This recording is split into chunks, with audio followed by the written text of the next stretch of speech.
Hey guys, this episode of Outlander Cast is brought to you by something a little different.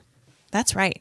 Something a little different. It's called Manny with Mary. Oh. So as you know, my big thing, I love to play with makeup. I love to help people feel more confident and creative when it comes to their makeup. But I also know that there's a lot of us that like to have our nails done. And I don't know about you, but all the nail salons near me are shut down. So I have this special membership to get nail strips that are already dried. They're awesome. They're beautiful. And you can see all of the available colors at Manny, like manicure, mannywithmary.com. And here's the thing.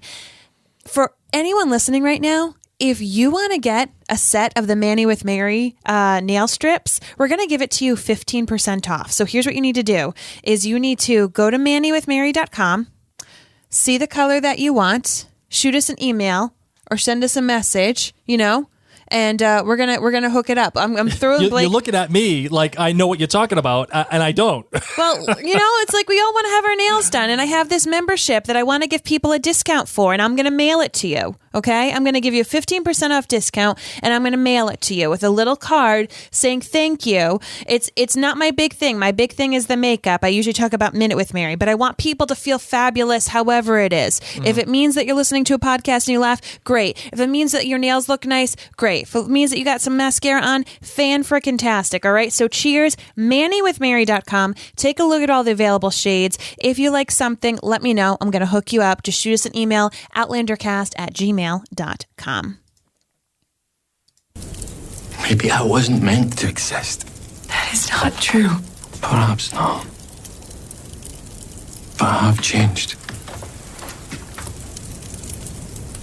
Remember when you asked me about my last words? Yeah. I thought I knew what they'd be.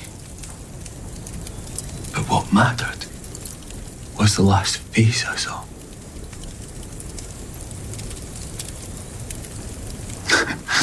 That face was yours.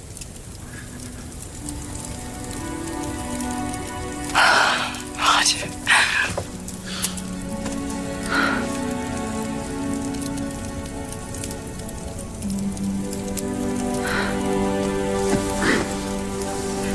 I'll always sing for you. No matter what, no matter where. Whether you're there to hear or even if my voice isn't able, I will always sing for you.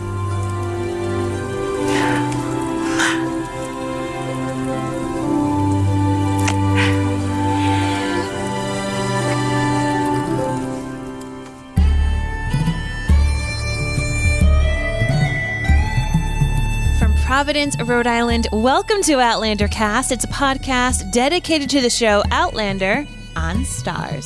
Sing me a song of a lass that is gone. Say goodnight, lassie. Mary of soul, she sailed on a day over the seas to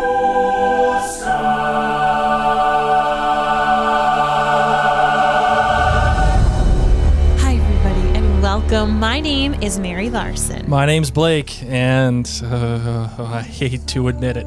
I hate to admit this. Are you ready? I'm ready. I think I like Roger. Oh. I think I like Roger. I remember the moment when you said this exact thing about liking Jamie. Oh, God, you were that like, sucked too. I'm aboard the Jamie train. And all of us across the interweb said, hallelujah. So can I get some hallelujahs in our live chats right now? Blake is on the Roger train. How many of you are finally on the Roger train? Let us know. Oh, my goodness. Wait, Blake, why, I'm so why are you into right now? I'm not. I'm so uncomfortable. I'm not. I am so. Cheers. Welcome. Yeah. Welcome to the club. Wow. I can't wait to delve into this episode. It's about darn time, Blake Larson. Okay, so before we dive into this, we're, of course, digging into all of episode 508. I want to remind you all that while you're at home, doing all sorts of things. Maybe you're homeschooling like I am, or maybe you are starting some new crafts or activities. Blake and I have a plethora of podcasts to keep you company during the time that we're all stuck inside. You can find out everything. maryandblake.com. We've got blogs. We've got podcasts about Hamilton. We've got podcasts about The Crown that we're going to start picking back up once Droughtlander starts. We're not going to say that swear word. No, Droughtlander. it's coming sooner rather than later. It's not. Yeah, it is. No, it's not. Listen, man, we're gonna be okay. It's gonna last us the time that we're stuck indoors. We're gonna have some Outlander to keep us company. Tons of fun things.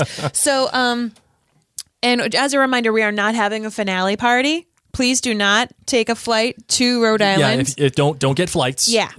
I would love to do it, but we can't. But we're gonna do it virtually.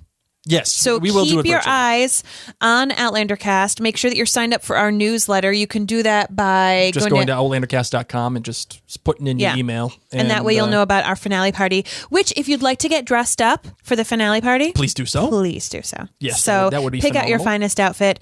Come on, check out the hashtag Minute with Mary videos to help you get your makeup on. And we're going to have a great finale virtual party together. All right, so let's get into the show. All right, let's do it.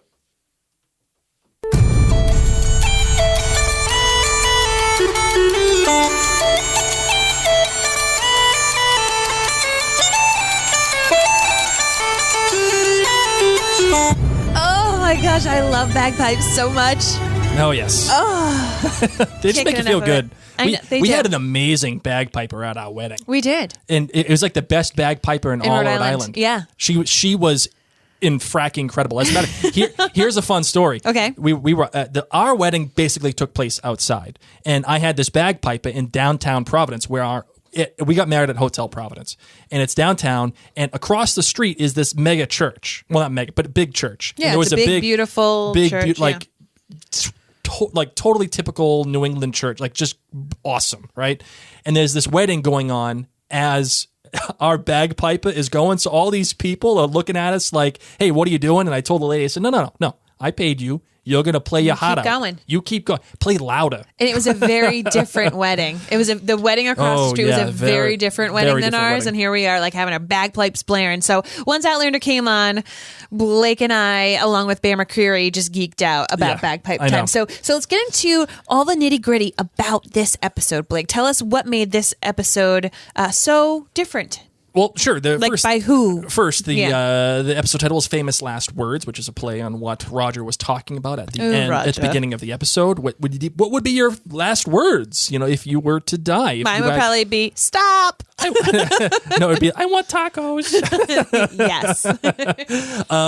And then, obviously, of course, it then plays into the end of the episode where Roger and Bree are talking, and he realizes that he didn't really have time for words. He didn't really have time for anything. It was just a face. And what he saw was what was most important. The writer was Danielle Barrow. You absolutely have no idea who Danielle Barrow is. I know you don't. I know none of you nerds out there know who she is. It makes me think of Mr. Barrow from Downton Abbey. It should. Well, different spelling, but close. Okay. Close enough. Good enough, close enough. Thank you. Horseshoes and hand grenades, my love. This is actually Danielle's first writing credit. The first one ever. What? I'm just continue. Okay. The first one ever. She's looking at our cat. That's the thing. And Danielle actually started off in season 2 of Outlander as a historian for the show. That was it. She was the historian for the show. And then she became the executive producer's assistant. And then she became an assistant directly to Matt Roberts and Tony Graffia. And then in this particular episode, Famous Last Words, she is the writer. And I got to tell you, whoo boy, what an episode. Whoo boy, what an episode. Doggy. This episode was directed by Stephen Wolfenden. He has directed Man of Worth, The Fiery Cross, Between Two Fires, The Ballad of Roger Mack. This guy is slowly becoming one of the main voices I think that the show is using for this season. Let's be real. With a last name Wolfenden, you got to be used all the time so that your name can be said and shown on screen. Yes. So I gotta give it to your boy Stephen here. He was excellent. I'm glad he's my boy. Yeah, he's your boy. He's your boy for this episode. So very, very, very pleased with this episode. The directing, the writing, all of it was just spectacular. And that's that. That's all we got. Awesome. So, anything else? No, that's great. You always handle the nitty gritty. So do. let's get on into the kilt rating. And if you are joining us live streaming, let us know on a scale of 1 to 5 kilts what you would rate this particular episode. And I'm giving it a 5, even without sex. I'm giving it a 5. Wow. Holy smokes. First off, we got Adso, all right? That, if there's a little kitty cat in it, even if all you do is see Claire push Adso off the bed, that made up for the fact there was no sex. Yep, It's okay. absolutely. We'll get into what I actually really loved about this episode. I'm just joking. I'm not joking. But yes, a big flippin' 5. Sign me up. All right. For me, I'm giving this one a 4.9. Okay. Wow. I feel like this is... Oh, is this the highest you've given it? Or No. was Last week was last okay. week. This is equal to the premiere. Okay, for me. Nice. Very different tone. You know what? I'm going to give a preemptive outstanding to our girl Danielle Barrow.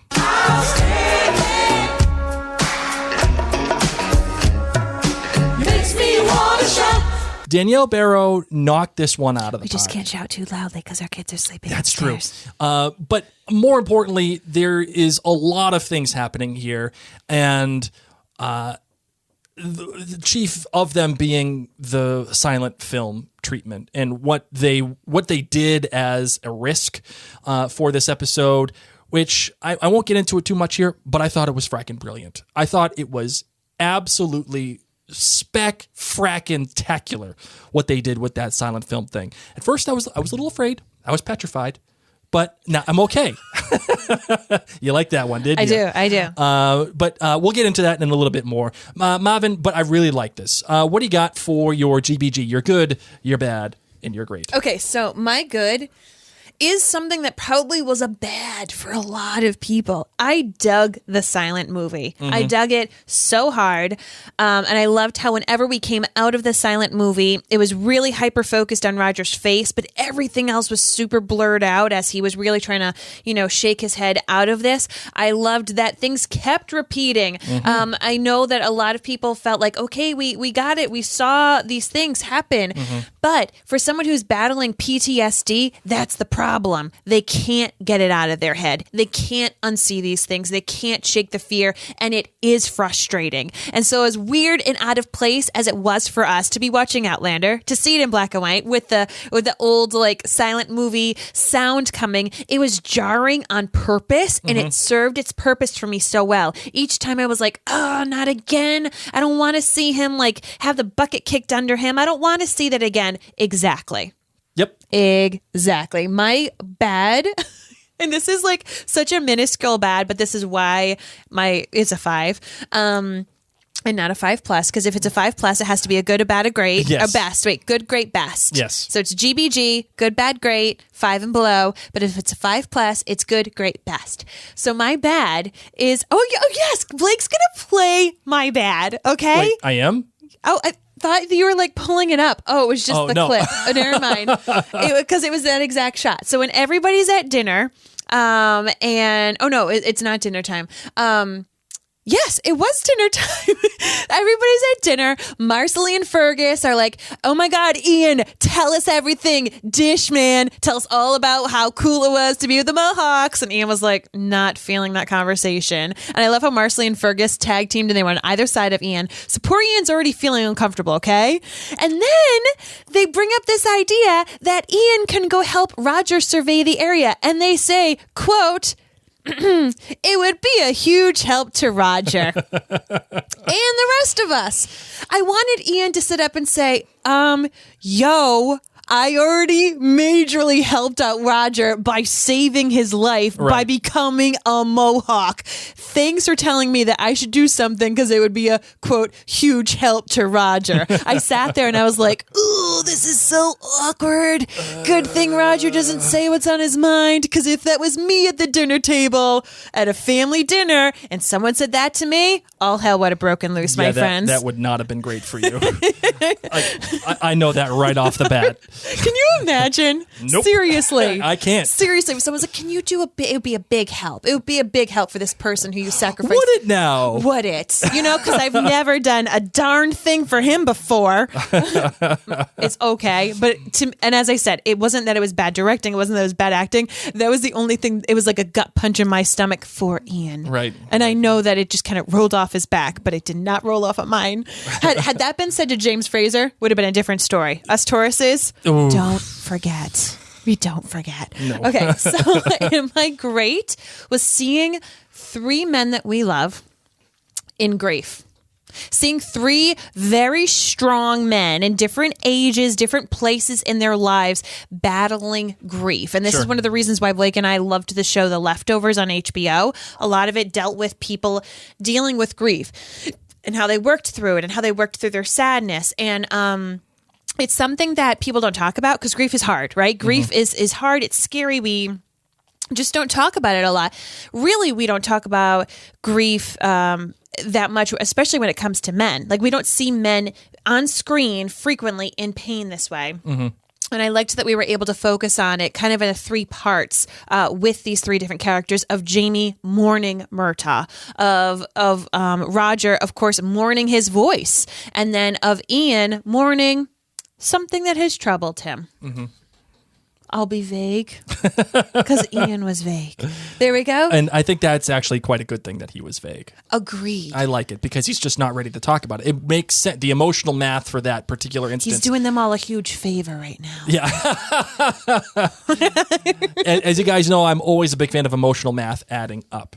I need to make sure that whatever the character is doing makes sense to that particular character, and it's not just for the sake of doing it. And in this particular case, for Ian, I love the fact that he's not ready to talk about it. I love the fact that he's avoiding it, and he's being very like just shifty about what is wrong because he, as a character, just isn't ready. So I really like that. Okay. My good. I actually have a tie. First was the DP. Steen Vanderveken is his name. And name. This episode was not afraid of depth. This episode was not afraid. DP meaning? Yeah, director of photography. So the cinematographer, if you will. This episode was not afraid of color depth. It was not afraid of blacks. It was not afraid of candlelight. It was not afraid of putting just what? It was so not afraid that Blake made a stop in a certain scene. Which one? To like the one with the candlelight. Yes, that's when right. Jamie and Claire's sitting down and he's coming over and he's drinking. And Claire's saying, I'm happy to see that you've been able to find something that's helping you, be a little distracted. Yes, that's right. And Blake literally stopped the episode and he said, look at their use of lighting right now. And when you guys rewatch it, you'll see. Can you explain why people need to point that out? They're both sitting at a table, and then the source of light for both Jamie and Claire, not the full source of light, but mostly the source of light, was what appeared to be a candle on the table that was hidden by a block.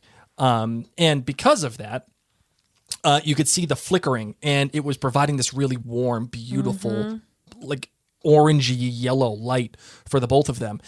More than likely, it was probably just a regular light bulb that was just flickering on and off.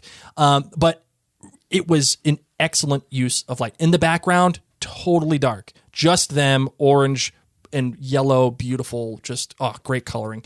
So I was really happy with that, and especially Roger too. These great close-ups with Roger's face and the coloring, how almost the color was sucked out of any time Roger was on camera, especially when he and Ian were together in the woods. Very blues, very like. Very cool tones, which you wouldn't and you haven't necessarily gotten in Outlander in North Carolina.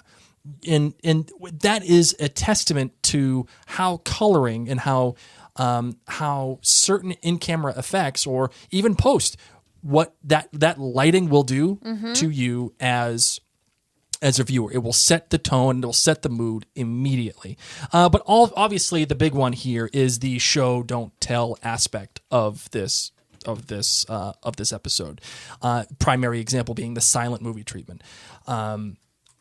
I mean, I know a lot of people didn't like it, and at first I was like, all right, what are we doing here? Like, what are we doing? This is lame. And I was upset with it because I'm like, I was saying you could just show this. You just show his real perspective. Show what he was actually doing. Show it in color. Give me some sound. Why am I reading Jamie's lines on screen? Like, what am I doing?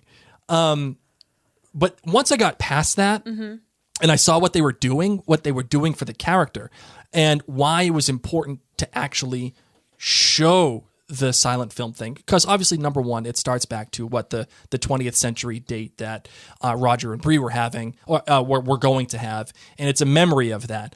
But more importantly, it's showing you a juxtaposition between Roger in reality and Roger in unreality, something that is not real, and what you realize is that you are in Roger's perspective, but not only his perspective, you are in his being. It is how he remembers it. It is how he can cope with it, how he can manage to move forward. And even then, not doing that great of a job to begin with. So when he looks back on it and he has these flashes, it's a moment of realism versus, it's not escapism, but a moment of reality versus unreality. And as the episode progresses, you're able to get more flashes. You're able to come into focus, and you finally see what actually and truly and honestly happened. It means everything to that character and his motivation and what is happening in his brain at that moment. And more importantly, it is a juxtaposition against the fact that Roger loves to sing and talk. His words are his weapon. His words are his talent.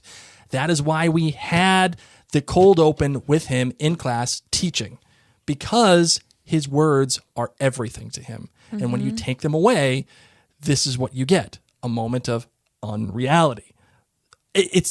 This is big boy television, ladies and gentlemen. This episode, the past two episodes have been big boy television. And I can't. Love it. I can't. So, but on top of that, there's another great show don't tell aspect. Okay. When they're all at dinner and Ian is there having dinner with everybody. Everybody's praying. And Ian does not pray. Nope. Doesn't even bow his head, just looks straight ahead, doesn't do anything. And you don't have to be told what's happening. You know what's happening. You see the distinction. You see the disconnect between he and the rest of his family. Little does he know how awkward dinner's going to get. More like, and culturally, religiously, and just any familial connection. There's nothing there. And for many reasons, obviously. The bad, and this is an unfair bad for me, but I wish I saw Roger and Bree in this flashback to 1969. I wish I saw this much earlier. Like in seasons 3 or 4. Oh, okay. You wish that they had like planted this, and then this could be referencing that. Yeah, and like, okay, I understand why it didn't happen, and I because get it wasn't. It wasn't. The scenes around. weren't written. And it is very effective in this episode. It 100%. Like I wouldn't change it, but I just wish I had something like this or this in previous seasons, so I could understand their relationship more. And the great. The Great is also a tie.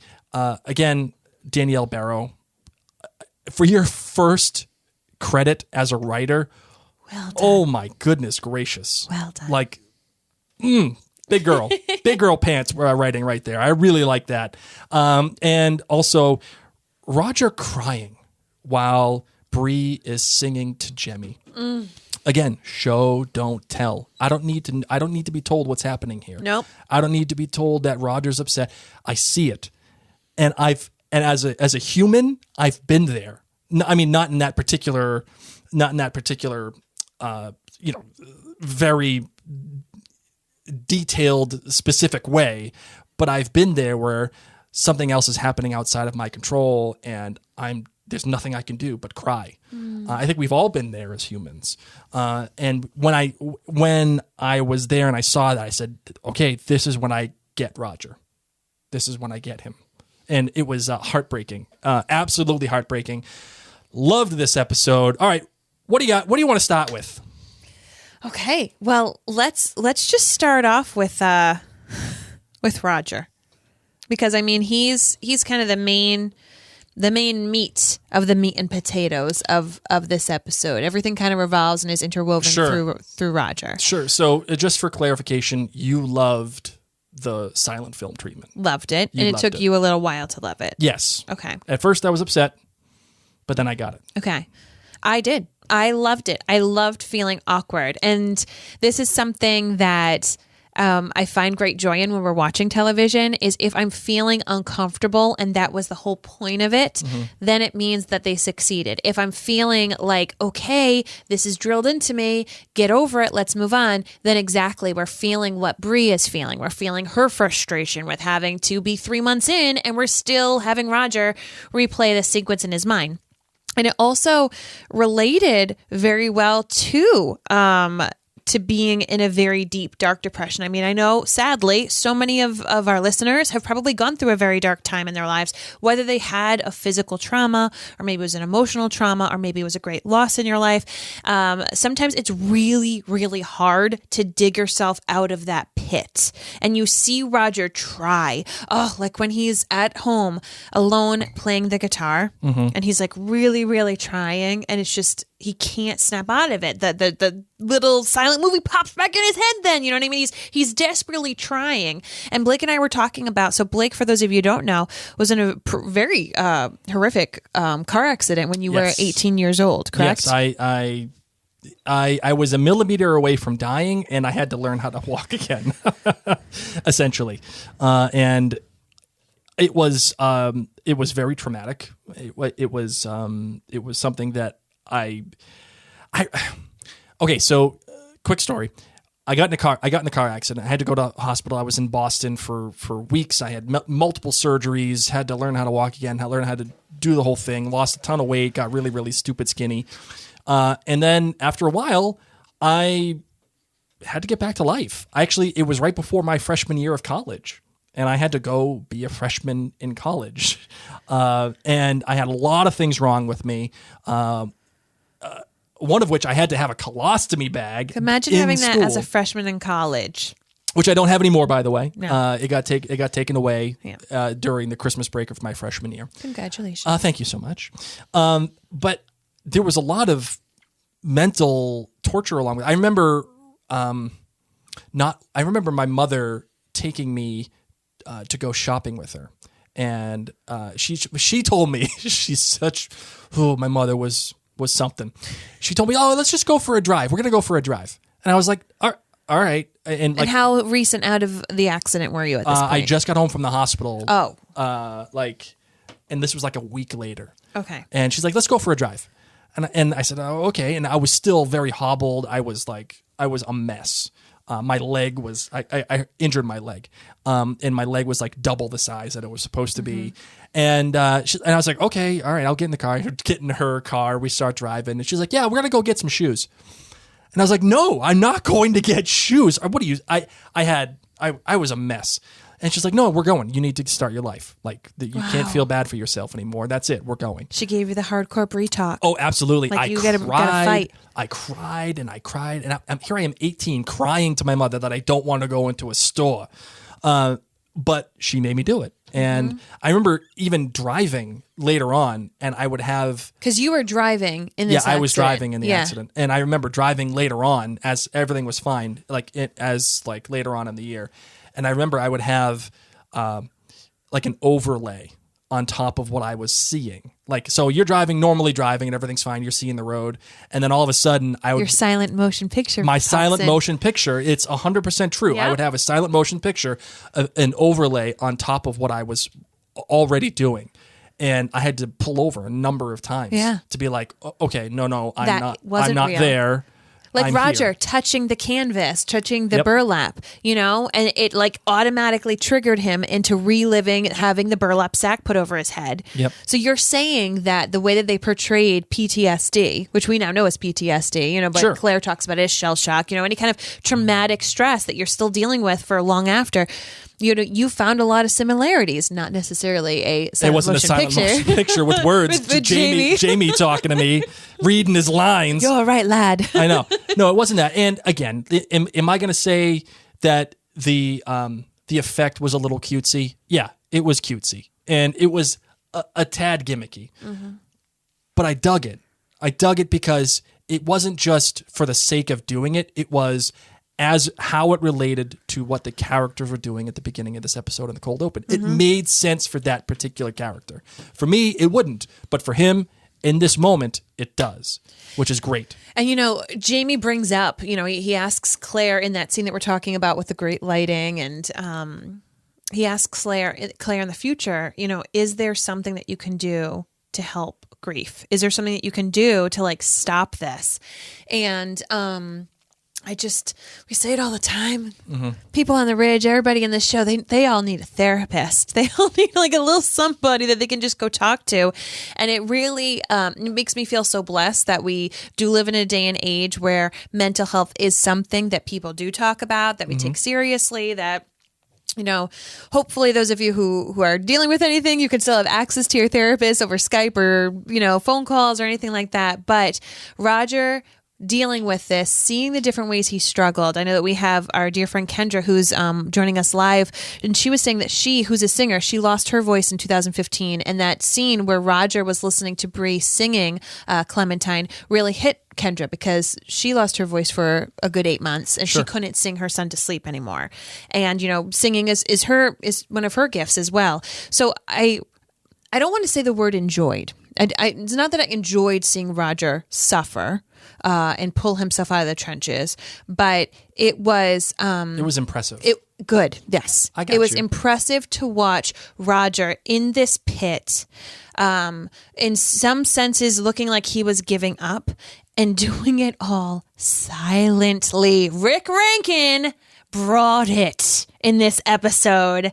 Brought it and was able... Oh, yes, you were on the train. I'm on the train. I'm on the Roger train. So next time Rick and I have a moment, you won't be upset. No, I will still absolutely. One day we need to pull up the footage of him dancing with me. That guy, Rick Rankin, get out of here. I'm basically off the train just because of that guy hitting on my wife. No, he did not hit on me. Yeah, he was. No, he didn't. Yeah, he was. Trust me. Yes, he was. It's okay. He's not my type.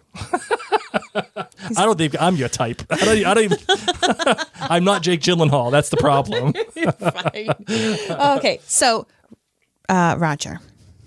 Yeah, What gets Roger through is his love for Bree. And how beautiful is that? And how beautiful was also seeing Bree's foil to Roger, starting off having the tender approach, joking that, okay, well, Jemmy's just going to have to grow up, talking about sweaters and aluminum. I loved that little banter. And you can tell that this has been going on for 3 months, right? We had that completely graphic, gross, slit his throat. Oh, yeah. What did Claire grab? Looked like a pipe or something that she just was like, I got this, boom, bada She just had some PVC laying around. Man, thank goodness it was black and white, because you guys know I do not do gore. That's something about the black and white that is really great, because I was like, it's Hershey syrup. It's Hershey syrup. Don't worry, Mary. The gore of it all, actually, you make this great point, Mary. The gore of it all, it was kind of lessened by the black and the white. It was kind of lessened by the fact that we're watching a silent film. It was a movie within a movie, and it made it more palatable, if you know what I mean. It's still gross, and you see Roger's blood eyes. That was just so... Oh, what a great effect. And at first I thought, was that me because I was peeking behind my eyes, with my hands in front of my eyes? And then when they showed it in color, when they were showing more things, with the bag on his head, the close-ups, and it was really all the blood in his eyes, I was like, nope, that really... probably is what happens to people. Sure. But yeah, Claire is all these people would be dead without Claire. Seriously. Oh, absolutely. Yep. We're just sitting here thinking DED, dead. All of them gone. And she just is like, I got this, no problem. And you think about, did you do this when she cut Roger's throat open and stuck the little pipe in there, and he opened his eyes? Did you take a breath? Did you I was so nervous. I knew it was going to happen. Yeah. But I was so nervous. And finally, when I knew that he was able to open his eyes and be cognizant, I finally took a breath again. And I knew what was going on. I would say that, I mean, I wasn't holding my breath. That's something that actually you do quite a bit when it comes to movies and everything. Me? Yeah, absolutely. I do it all the time. When somebody goes underwater, you Oh my God, I hold try the to hold breath. my breath to see if I can do it as long as them, especially like Entangled, when Rapunzel and Flynn Rider are trying to get out. And I'm like, nope, I would have died with my magical hair. Oh, man. Okay. That's a good Tangled reference, ladies and gents. You're welcome. That's a good one. No, I wasn't holding my breath. I didn't take a breath. But I felt vindicated, actually. Ooh.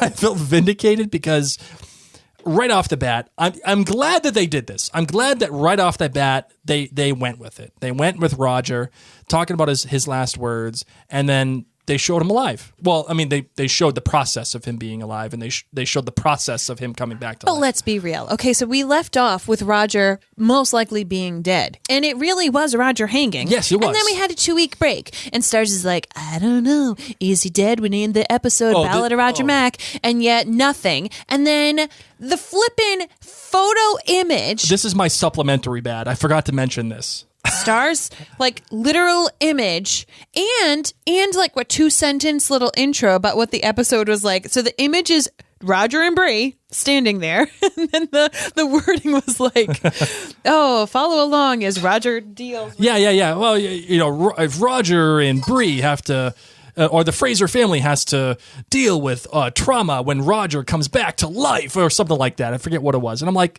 dude, way to give it away. what are we doing? I mean, granted, like right away it opens. I with know, Roger, but still, like, you give me, keep the mystery alive. Let the mystery be a little bit here, as we get into it. So Roger, of course, gets this paper airplane from Bree, which, by the way, his interaction with Ian about the paper airplane. I mean, we're going to delve into this bromance. A paper bird. The paper bird. Once again, Roger having no words. So such a cool, sweet moment. Yes. As Ian's like, is it a paper bird? And Roger's looking at it like, I don't know. Even if I was talking right now, I wouldn't tell you what it was. Right. And having him get to the edge of the cliff. Now, you, as someone who has a fear of heights, I was wondering how you were handling that scene. Nope. Don't do heights. I can't do heights in real life. Can't even do heights on TV. No, absolutely. Remember that? You know that movie that came out with Joseph Gordon-Levitt, and he was like the guy who walked between the World Trade Center towers? No. He was a French guy. It was whatever. It came. I wouldn't see that because the guy literally got on a wire in real life and walked between the two towers. This was a movie or a real life show? It was a real life thing, and they made a movie about it. No. Yeah. And you critique my TV choices. Yeah. Well, I didn't watch it. I'm saying I wouldn't. I saw the trailer for it. I was like, nope, not doing that one. I'll save that $18. What was Thanks. the weird thing that I had us watch most recently? And you were like, "This is so a Mary show." Doomsday Preppers.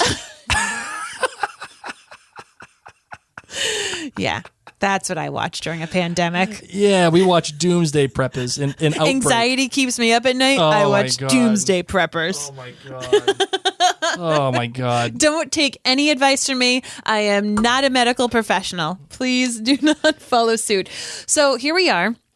Roger comes to this like cliff, and he just kind of embraces it all, and he focuses on everything, this time in color. In color, it becomes his reality. Once he's able to accept what happened, once he is able to move forward with the idea that it was Bree who was his last thought before what he thought was death, and accepting that moment is what keeps him back to reality. And most of I battled depression in a very major way after we had our daughter. And we did the podcasts, we did the whole thing, and it was all great fun. But as we were doing all that, I was really, really suffering. And I remember, it wasn't standing over the cliff, but I remember watching The Leftovers, as a matter of fact. And it was the final season and one of the final episodes where the main character talks about his grief, and he literally cuts himself open and takes out a key out of his heart and says, "You really effed up." It's like a pretend dream. Just Yeah, go with it's a it. dream. It sounds- Yeah. It's if you watch the show, everyone you get it. is questioning our television choices at this moment. Go watch The Leftovers on HBO. It's a fantastic binge, especially it really right now. is. Yeah. And then listen to the Living Reminders podcast with Mary and Blake. And he's talking to himself, and he says, "You really effed up with his girlfriend, his wife or whatever."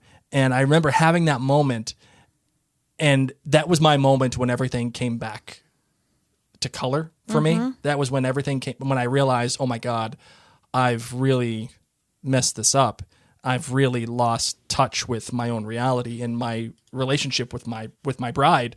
And it's not that we weren't ever not going to be together. We were always had each other's backs. We always. No, but I had to have the Brie conversation with you. Absolutely. Where I was like, all right, buddy, you got to fight for this. Like, your family's here and we need you back. Yeah. And that's when it happened for me. So I wasn't standing over a cliff. I was watching TV, but that's when everything came back to color for me. Again, go watch The Leftovers on HBO. It's written by Damon Lindelof. We podcasted about it. It's in my top 5 favorite shows of all time. It will change your life. It's that good. Putting Ian and Roger together was Forget the favor part, but yes. What do you a mean? big help. Yeah. Oh, yeah. Yeah. No, forget all that. Skipping that. Poor choice in words. Putting but them yes. together was a masterstroke.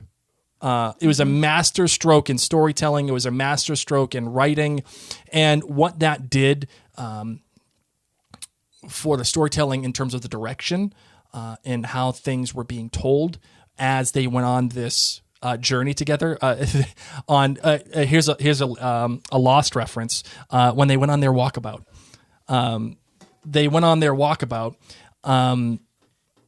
And there's the thing I loved about it is that they're both suffering. They're both having these real issues that neither of them can talk about. And there's no force. There's no one sitting there saying, there's no Marcelly being like, you want to talk about it? There's no Jamie, even though I love that scene with Jamie. He was like, all right, you're not talking about it? No problem. I'll just sit right here. Jamie. There's no King of Men. There's nothing there to be like, okay, what are we doing? What are you thinking? What's wrong? Why do you feel like this? They just could explore together and they could rely on each other to do whatever they needed to do for this one given moment. And then it would only come out naturally the way that it does between the two.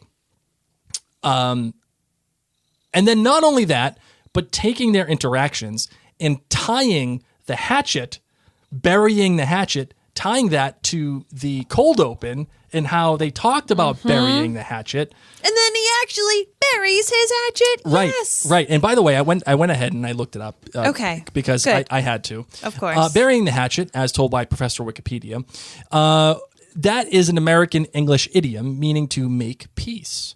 The phrase is an allusion to the figurative or literal practice of It's putting an away American the tomahawk. English? American English idiom. At the cessation of hostilities among or by Native Americans in the eastern United States, specifically concerning the formation of the Iroquois Confederacy and in Iroquois custom in general. Weapons were to be buried or otherwise cached in time of peace. It's when you make peace with something, when you finally say, okay, I'm letting it go. Yeah. And it even takes place Let it specifically with the Mohawk. Actually, they're one of the first people to start it. So I think that was really cool how they brought that piece of history in there. And Ian was finally made peace with the fact that he couldn't be anymore. And he literally buries the hatchet. Roger buries his voice. These two together go on their own discovery about who they are and what they can be, and they help each other. What did you think about all of that? Yeah, I loved having them paired together. I was not expecting this way, and this like timing of Ian showing up right now. But it really worked. It really worked for me. Like I enjoyed Ian's silence as a matter of choice rather than it being something that was scary, hurt. You know what I mean? Like rather than a physical trauma, he had more of an emotional trauma. I mean, Rogers was emotional as well, but you know what I mean? Right, like both of them were silent in their own ways. And Ian would not necessarily even open up to Jamie, and yet he opens up to Roger. You know, granted, it's because Roger's stopping him from killing himself. But for him to lay it on the table, like, I saw you by the cliff, man. We're both in the same place. And what the heck's wrong with you? Like, you have literally got your life perfect. Like, you got it. You've got it made, buddy. You're okay. Yeah. So let's have a reality check. Well, it goes to show you how things can get so convoluted. I remember when I was going through my depression, my best friend was like, dude, I would trade my life for yours in a heartbeat. And there's circumstances as to why he would have done that. I'm not going to get into that here. But he's like, I would trade my life for yours in a heartbeat. Like, what are you so worked up about? Like, what are you so down about? What has got you so crazy? And at the time, I remember thinking, well, what the hell do you know? Like, yeah, you know what I tell you, but it's easy for you to say that. But in the end, of course, he was right. And, everything is perfectly fine. So I loved the fact that Ian has the wherewithal to tell Roger, dude, you got it made. Go home. Go home. Stop being a dink. And Roger understands that. He finally gets it. Maybe I am being a dink.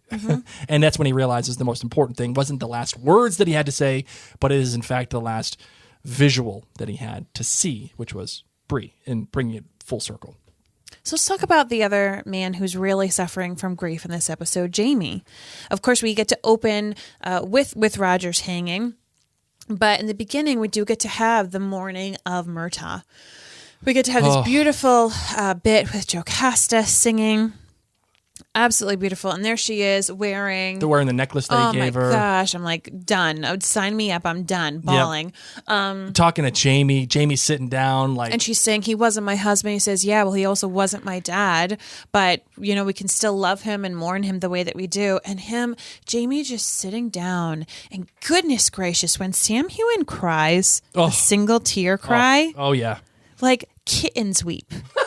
Kittens weep. No joke. And it's the single tear one. It's not like the sobbing. It's not like, whatever. It's the single tear. When Sam Heughan can crack that little puppy out, I think that's what Sam imagines. I think he imagines kittens crying, like little Adsos crying, and that's how he gets the most perfect tear. And it's like perfectly shaped too. Like you can tell that when they caught it, they were like, yep, that's a juicy one. Yeah. Nailed it.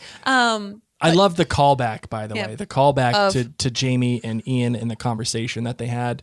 It was reminiscent of the conversation they had in the season 3 premiere when they're both about to bury the body of what's his name? I can't remember his freaking name now, but the guy that got hung. Yeah. They're both about to bury the body, and Ian is talking about his trauma with Galus, and Jamie's telling him about his trauma, the whole thing. Man, I love the fact that it wasn't Jamie who was the one who fixed it, and not necessarily even fixed it, but it was Roger who helped him. It was Roger who helped Ian at this moment, and they both actively help each other. Well, and what's interesting is that I was ready for Jamie to be like, "Listen, man, I lived in a cave for a really long time, like." Coming back to civilization myself was really weird. Like, I get it, like being in a house and a bed and food. I was ready for some of that because I feel like people may have forgotten if they haven't rewatched, the previous seasons. Like, you forget Cave Jamie.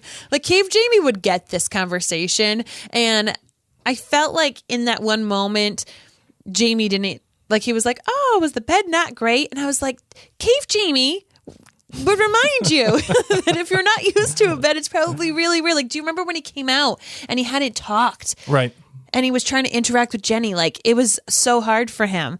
So I would have loved to see something like, oh, yeah, I get it. Mm-hmm. You remember when I lived in a cave? But Jamie is such a great uncle to Ian, and it was very reminiscent. And now you see why it was so important for that scene to have happened. For Jamie to have those moments earlier with Ian, as they're sitting there in the graveyard, having that bonding, because they do need to have these moments when they come back together. Sure. So we've got the morning of Murtaugh, who we'll probably never bring up again. Like, can we just mourn that fact?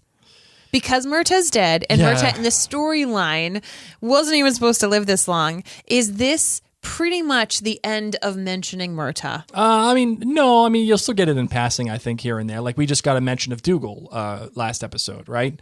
I think you'll still get mentions. I wonder, though, if this is the last that we'll see of Jocasta. I don't know. Because I don't know what there's left for her if Myrta's not there. I mean, she's like their closest relative and she lives pretty close. Yeah, I agree. But like... They might FaceTime for, a birthday or... well, because they're social distancing. Chalk. You know. Yeah. So I'm saying, like, they might... I wonder, and I'm not saying that is going to be the case. I just wonder if that will be the case. Just because I don't know what there's left for her to do, unless they cook something up for her. This would be a fitting goodbye, I think, for Jocasta. Oh, you want it to be a bye Jocasta now that there's no more bye Ian? Oh, I know. Should it be now? Should it be hey Ian? Hey Ian.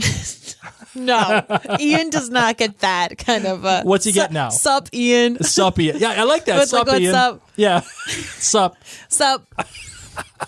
Just chilling with Rolo. That might be my new shirt. Ian with all the garb and the mohawk and everything. It's going to say sup, Ian. Or just sup with a question mark. Yep. That's what it's going to be. Get this, Blake. I don't know if people will get this. All right. So we've got that going on. Marcelly. I've loved Marcelly a lot this season. This episode, I did not.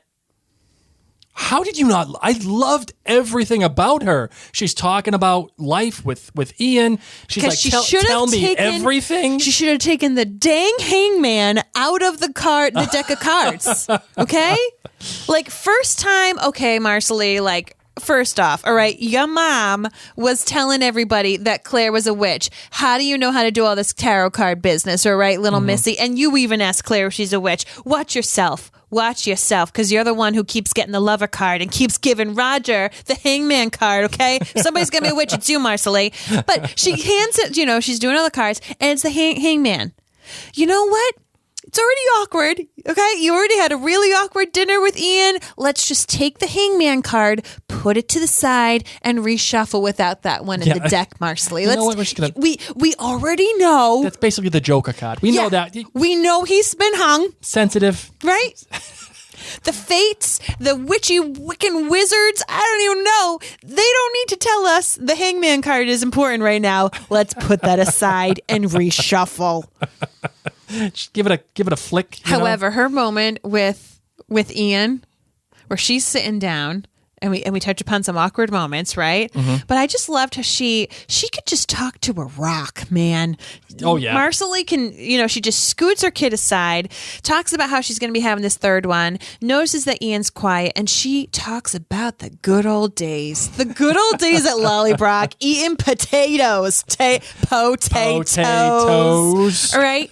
Like, just talking about family, because that they played, some games together. Sure. They would leave little sidewalk chalk messages for each other. Mm-hmm. I'm just saying this because this is what me and my neighborhood friends do. But, just like kicking it back, because we need to be also reminded that Marcelly and Ian grew up in the same area. Yeah, absolutely. They played. She knew his sister was mischievous. Like, this is a thing. So even though she can't connect with him here and now as a Mohawk Ian, Marcelly's had a lot. I mean, think about it. They went on that massive voyage to go find him. He had all these bonding moments with Fergus. Mm-hmm. And she's had her entire childhood. I mean, let's be real. If anybody's been together the longest, it was probably like who's known each other the longest. One of the pairings would be Marcelly and Ian. Sure, absolutely. Do you feel weird about Fergus just like kind of being there? And is he like the new Ian? Oh, he is the new Ian. I think he's the new Ian. He needs to step it up because he and Marcelly make some freaking magic happen. I don't just mean between the sheets, okay? There's a lot of that happening. So much. How many barons is it going to take, Mr. Fergus Fraser? Oh. So when Marcelly's sitting down with Ian, it reminded me of me. Like, if I saw someone just sitting down by themselves. This is a thing they do at kids' schools when kids actually went to school. They would have this like bench. It was called a buddy bench. They didn't have it when we grew up. Okay, in the 80s and 90s, if you were a kid who was alone, oh well, sucks to be you. Sucks to suck, bro. Okay, that was me. That was me. Anyway, but now they have these things called the buddy bench. And you sit down if you're alone and you have nobody like kick a ball with and nobody's playing with you. And then nice kids need to know to look for kids sitting on the buddy bench alone. And you go and you sit next to them and you ask them to come play. That's their way of saying like, will someone come play with me? And basically Marcelie saw Ian sitting on a stoop. On the buddy bench. As him sitting on the buddy bench. And she just went. She was like, I'm an extrovert. I've got this, man. I would actually love to sit. Because you know what I was just doing last week? Friggin' smoking up locusts, okay? I am third trimester pregnant, and people, I'm not supposed to be touching some like voodoo poisonous herb, but people had no problem sticking me out in a smoking field. She probably looks for every person on a buddy bench that she can find. I'm going to sit. And when people ask me, Marcelie, why are you not working? I'm going to say, I'm doing my job. I'm doing the buddy bench job. Back off. Oh, man. But yeah, Fergus. Oh, Mary, keep going. Let's hope that Fergus. Let's hope that awesome. Fergus has some moments because he may be the new by Ian. Just the extra guy with a wooden hand that we think is clapping. Boom, boom. Let's talk about Lord John real quick. He needs to get in trouble. Fergus needs to get in trouble for handing a paper that was already written on with Dr. Rawlings' stuff. Do you think anything will come of that? I mean, I know you already know, but like in terms of the show, like Fergus, dude, something's got to come of that. Come on, he man. didn't even have like a little reprimand, like, buddy, next time you take paper, please don't take paper off of Claire's desk that she's written on. Right. Find a new piece of paper. Heck, this house is so big, you could probably scrape off a piece of wood shaving. That would be perfectly fine. No one would notice some wood was missing. Oh man, just come on, man. You know. Adso. How do we, Adso is the new by Ian. I just don't care about Adso. I don't get it. I don't understand it. What the hell is the deal with it? It's just a gray cat. That's all it is. He's beautiful. He ain't that beautiful. I will tell you one thing that Blake and I also talked about during this episode that we paused. What's that? Okay, so we paused for your candlelight thing. Yes. And we'll start wrapping this up. We paused for your candlelight moment of beauty. Yep. Then I paused when Jamie, actually, he wasn't. It was either that time when they were talking with the candlelight or when they were in bed and Claire took Adso off the bed when, like, a real cat mom would just move the cat to her feet. Mm-hmm. That's right. Uh-oh. We have someone waking up. Oh, no. This may be wrapped up a lot sooner than we thought. Let me see. We have to be quiet. 3 seconds. 3. It's like thunder. 2. Do they fall back asleep? 1. We're okay. I think we're good. Okay. So I said to Blake, this is the moment that James Fraser is probably sitting there saying, you know what? We made a really good choice not keeping the baby. Oh, yes, absolutely. Can you imagine if Claire and Jamie were juggling a baby at this time? Like there he was like, oh my God, it'd be so cool having a baby. And that's kind of what it's like when you're like, you know what I really want? I want to get chickens in a chicken coop. And then you Nope. I haven't gotten any chickens. I still desperately want chickens. You're not getting But chickens. it's not like you're getting sea monkeys. Okay, you're not just getting a beta fish. You're getting a baby. And there was Jamie being like, yeah, but wouldn't it be cool to have a baby? Claire knew. Claire knew what the future would be like, all right? She knew what it'd be like. And at that very moment, I was thinking, Jamie's probably like, we dodged a bullet. Right. You know, like we've got a lot of stuff going on right now, man. Yep. It's a good thing we're having a bairn. The other time we paused too was to talk about how great of a gift giver Lord John is. So first off, he's always at all the weddings. That's where he's been. Every wedding he's ever been, like he is there. He gets invited to weddings because he gives the best gifts. Absolutely. You want that gift. You're not even his friend, and you're like, oh my God, I just get laundry baskets and like gift cards from people, but Lord John Gray, I hear he hands out astrolabes. Astrolabes. Whatever. Astrolabes. You're welcome. Shame. Gotta copyright that. Oh, man. Yeah. he gives the best gifts, and there he is.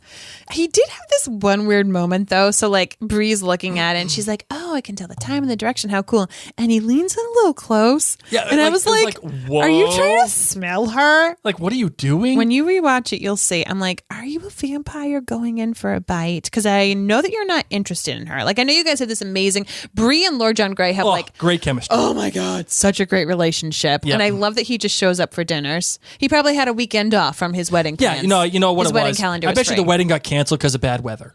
That was it. Because because I'm sure he Probably probably. because of the battle. You know, Yeah, that's it. Yeah, people weren't too 100% sure. Whoever the groom died, I don't know, but he had his calendar free, and he was like, "I know where I'm going to go. I'm going to go for some good food." That's why he's showing up so randomly. And I've got gifts aplenty. Okay, I've got who's it's and what's it galore. You want thingamabobs? I've got 20. All right, here he comes showing up, and he's like, "All right, I'm here to bring a note that Governor Tryon feels really bad that he hung your son-in-law. So here's 5,000 acres of land." And Yeah. Bree's like, "I don't want it." But it's a really big deal. Well, that's what Lord John Grey says. He's Yeah. like, you may want to rethink that, bestie. Like, as your bestie, I'm just going to give you a heads up. Somebody asks here, Mm-hmm. where do you think Lord John shops? Oh. Where do you think he shops? Because I don't see him as a Bed Bath & Beyond person. I don't see him as an Amazon person. He is either. no. Lord John only shops at local businesses. Oh my God, he actually goes to like Martha's Vineyard, and he goes like to shop to shop. Oh yes. Or like, you know, those little like precious little like island towns where they have like carefully curated gift shops. Like that's literally what it is, a carefully curated gift shop. And he knows his peeps. Yeah. Oh yeah. And he tells them like, "Listen, these are the weddings I've got lined up. Hook me up with some options." I bet you Lord John gets access to the stuff in the back. Yeah. If he doesn't see it on the shelf, they're like, no, it's okay. Come back here. All right, let's get off Lord John Grey and his gift giving. I don't think I ever can. I know. He's too fabulous. So He's here amazing. So here we go. That's pretty much the end of the episode. Yeah. Roger is talking again, very scruffily, but he's talking again. Ian has realized whatever he was trying to dodge a bullet for, literally out of drinking some poisonous stuff, he's dodged. But not really. It's still going to haunt I like him. that head fake too. You they build it out to make you think that it's Roger who took the hemlock, that it's Roger who was going to put an end to it. But the head fake wasn't Roger. It was actually Ian. And of course, you could see it coming the whole time. The one thing that I think I'm a tad uncomfortable about is. Well, yeah, all right. I'll do it now. I'm a little uncomfortable, I think, with Matt Roberts at the like, oh, hey, let's talk about the episode. When Matt Roberts is trying to convince you to watch it a second time, where he's like, yeah, you're gonna need to watch this again. There, I mean, we've done that. We've suggested to people to rewatch things. Yeah, but I think as the showrunner, you should say, this is my creation. Here it is. Take from it what you will. Like, there it is. Watch it. But I would say... And if you want to watch it again, I don't need to tell you. I don't need to do anything for you. You just do it. I would say that watching it a second time, for anyone who didn't like the black and white bits, it may help. I mean, yeah, I agree with you, but I think as the showrunner, he's like, they have to convince you that everything is like, it's so cinematic. You need to watch this again because you're probably not going to get everything. You're going to be too emotional. Like, I don't know. I just feel like it's pandering a little. Well, not pandering, but it's just like trying to convince you how important this all is. You know what I mean? Yes. I'm trying to convince you how great we did. If you did great, my dad always used to say, if you go into work and you got to tell somebody you're the boss, you ain't the boss. And I feel like the same thing. If you did great work, let it be. If it's a great episode, people are rewatching it anyway. Right. This was a great episode. We're rewatching it anyway, Matt Roberts. Yeah. Dinna fash. So I don't know. Don't hate on him. I'm just saying dinna fash, honey. Dinna fash. Yeah, well, so it is what it is. I felt a little uncomfortable Can I with that. say something? Sure, absolutely. Matt Roberts and Meryl Davis are in the same exact outfit for each of these after episode things, and it pisses me off. Why? Because you could tell that they were just like, all right, let's just do this on a Friday afternoon, crank these puppies out. We're going to quickly talk about each episode. Yeah. And I just felt like Ron Moore would be like in a different chair with a different drink, different outfit. Like you could tell that he was like, all right, next Thursday, come on over. We're going to have, Terry's going to like cook up a nice chicken and we're going to watch the episode and enjoy it. Terry doesn't cook. Yes, she does. No, she does not. Yes, she does. Terry does not cook. She's an excellent cook. She goes to Stop and Shop and No, gets, she and gets the doesn't. rotisserie chickens. You are the worst. No, she doesn't. She's an excellent cook. She's talked about it before. I'm sure she has. She's excellent. And not like I act like I've eaten her food. She is excellent. She talked about it on the interview that we shared. Sure. On the podcast episode. Whatevs. She's had some of the cast over and they would like cook for them in their house in Scotland. All right. You got anything else about this episode, my love? Anything else you want to talk about? No. No? Okay. Yeah, well, then let's do the Outlandish Theory of the Week. You ready? Yes. All right, let's do it.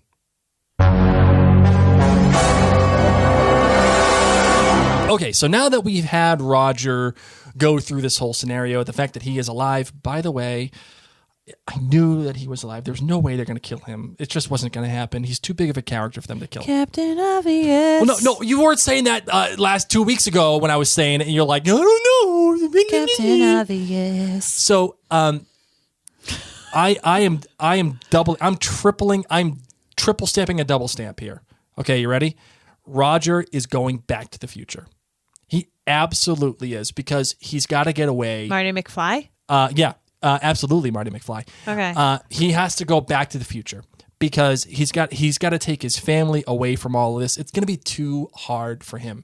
And here is the real Outlandish Theory of the Week. This is the big one. You ready? Drum roll. They're going to find out by season's end that Jemmy can travel through the stones. And that is what is going to propel them for next season to go back to the future, because they got the revolution coming. It's going to happen relatively soon. They know it's coming. Not really relatively. Yeah. Well, yeah. It's going to happen. And because of that, Roger's going to be like, dude, I'm getting out of Dodge. I'm out of here. I can't go through all this stuff again. And he's going to take Brianna and Jemmy and any future kids they may or may not have. I don't know. I imagine they probably will. And they're going to go back. They're going to go back to the future and get out of Dodge, because there is no way after this experience. He himself was saying, I was a historian and my own ancestors tried to kill me. My purpose is not here. My purpose is about history. I'm a changed man. I'm different, but I don't know what I am here. I can't keep going. So I guarantee you that because of this trauma, Roger is, I'm out of here. And especially, God only knows what happens between he and Bonnet, because that's coming too. And I think that's the purpose for Lord John, because Lord John is going to be the one that gets them the in on how to get to Bonnet. Like, he's going to figure it out, and he's going to play a major part in this. So, with a gift. With the best gift you could ever imagine. Oh my God. What? He's going to give them like a weapon gift, right? Wouldn't that be cool? Like, you think this is a paper knife? Watch. Nope. Someone said he shops at the Sharper Image.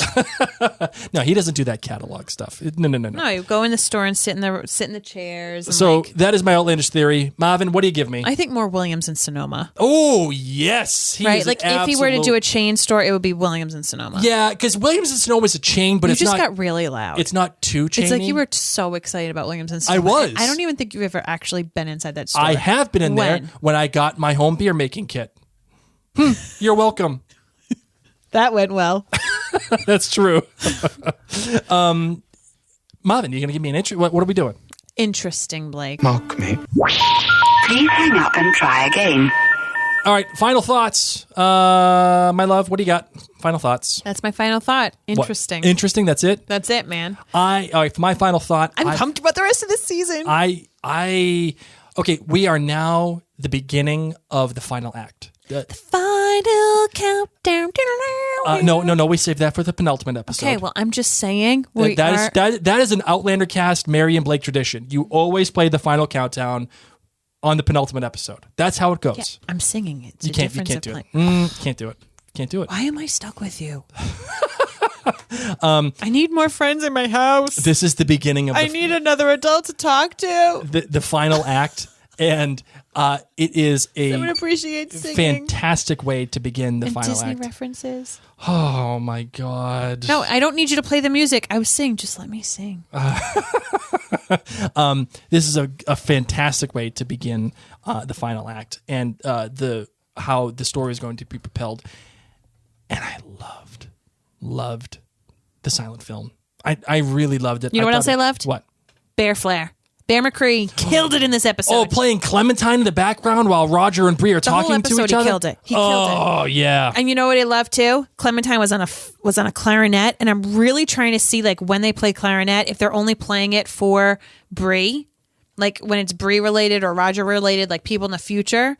I'm trying to see like when they're adding in the clarinet, like if it's like the clarinet is played in memory of Frank as well. Yeah, right. I'm trying to see if the clarinet ever really comes as a solo instrument elsewhere. I don't know. It's just that it stood out a lot to me. But Bear McCreary nailed it in this episode. When they play the theme for Bree, that usually has a clarinet too. And that's why I feel like it runs, even though she's not biologically Frank's. Yeah, but like he's I daddy. feel like, yeah, He's daddy. yes, I feel like the clarinet. That's a part of Bree. Yeah. That's a part of her. Okay, that's it. I'm all done. All right, let's close this bad boy out. Let's do it.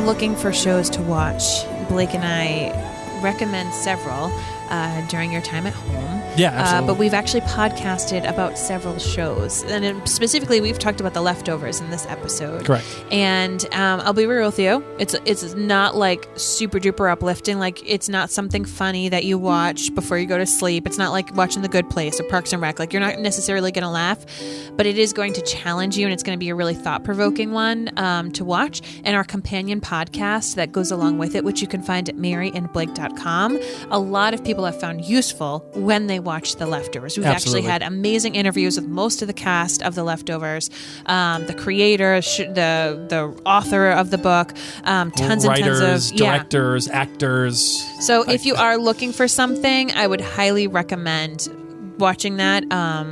It was on HBO, so if you have HBO included in your package, check that out. We do have a lot of other things that we talk about at maryandblake.com, and I also want to recommend that you check out outlandercast.com. That, of course, is the home of Outlander Cast, the podcast. We have previous episodes. In case you're new to Outlander, you want to check out some of our previous interviews there that we've had with cast and crew.